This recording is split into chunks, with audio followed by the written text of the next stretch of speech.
ating perspective is always on the either on the negative or the positive. Di ba, when we look at things, there's the yin and yang, there's the up and down, there's the left and right. There are always two sides of the coin. Di ba? When we think or when something happens in us, di ba, especially this pandemic, no, never had been in the history of in our lives, no, that we have experienced this type of drastic change, no, in our environment, in the way we work, in the way we do things, diba? So let's say there are changes that are happening, such as this pandemic, no. So how do we see it, no? Is it on the negative side or on the positive side? So this is a framework, no, in terms of adapting sa mga changes that we incur in life. So first,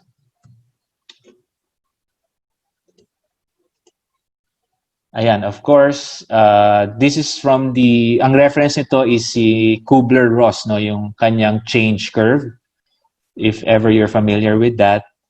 So sabi niya, no, if there are changes that happens in our lives, and this is according to the expert and from their research and tests, ito yung feeling natin, no, once there are changes happening in our lives, like maybe a drastic such as this pandemic, or something in our family had died, or we have a big problem that came into work. So ang initial response natin, no, is shock, no? Wow. Oh, ano tong nangyari, no? Shock. And then from that shock, so on the negative side yan, not naman in a way na masama siya, no? It's just on the negative feeling. Hindi natin sinasabi na masama siya. It's an emotion, no? That we as humans have, no? Yung basic response natin when change comes into our lives, no? Shock. So we start with a shock, and then after that shock, minsan may denial, no? Second step is there's denial. Ay, nangyayari na ba to? Ano ba? Totoo ba to? No, totoo bang kailangan natin mag-face mask? So things like that. And then after that, there's we feel as, no? As in terms of anxiety, no? Hindi tayo mapakali. Ano ba? Anong pwede kong gawin? Anong dapat kong gawin? Of course, we're sad, especially if there's a negative situation that had happened to us. Of course, there's suffering, no? In both emotional or could be physical. And of course, mental, no? As well. And nandito sa gitna, andyan yung tinatawag na twilight zone, no? Wherein we feel hopeless, helpless, hurting. Or the triple H. And dyan yung pinaka-dapat binabantayan natin as significantly better coaches and mentors. No, because this is the emotions that comes into the mind. Later on, we will see, no, yung emotions pala is not triggered by the heart, but it's rather nasa part siya ng utak natin, no, in the mind. Nasa mind pa rin siya. Triggered according to neurosciences dun sa ating lizard brain. Later on, we will discuss that on Module 2 in detail. So, once we are on this twilight zone, hopeless, helping, and hurting, so yan yung coaching moment that the person needs in order for him or her to move forward dito sa positive side.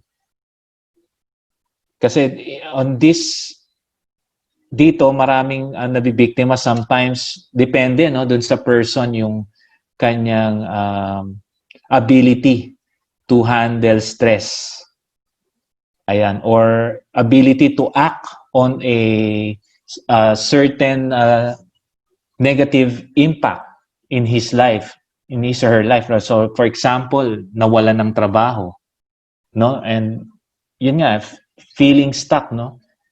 Pag nandito sa twilight zone, the person might say, or your coach and mentee might say na, wala na akong magagawa, ganun na yun eh.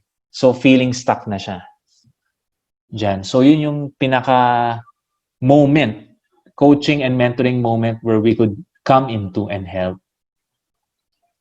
To bring them dito sa kabilang side, no? Which is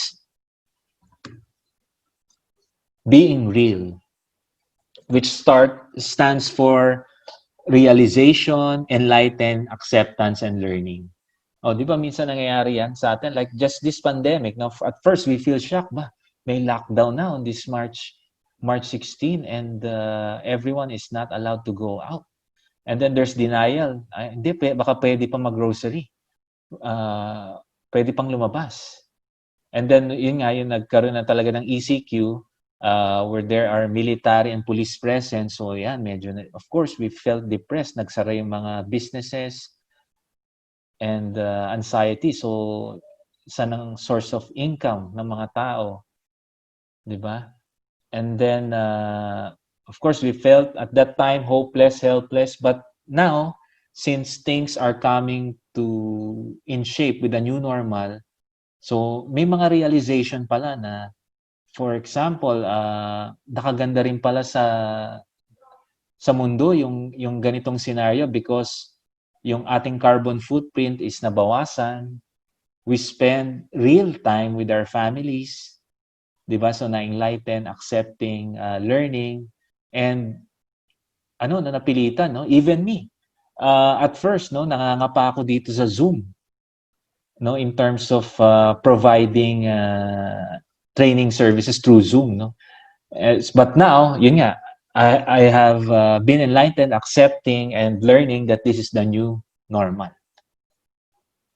So kasi nasanay ako na interactive, no, on a class wherein nakikita mo yung mga facial expression, reactions of your participants. So dito, hindi pala, no? Para kang nakikipag-usap blank on screen. Diba? So yung ganong feeling. And of course, the highest step on this positive side is, taking action, knowing what to do, right, and ownership on the situation that you need to move forward. So this entails, yung dito sa left side, yung minimal action, no? Dito sa left side, it is minimal action kasi nga nasa siya, no?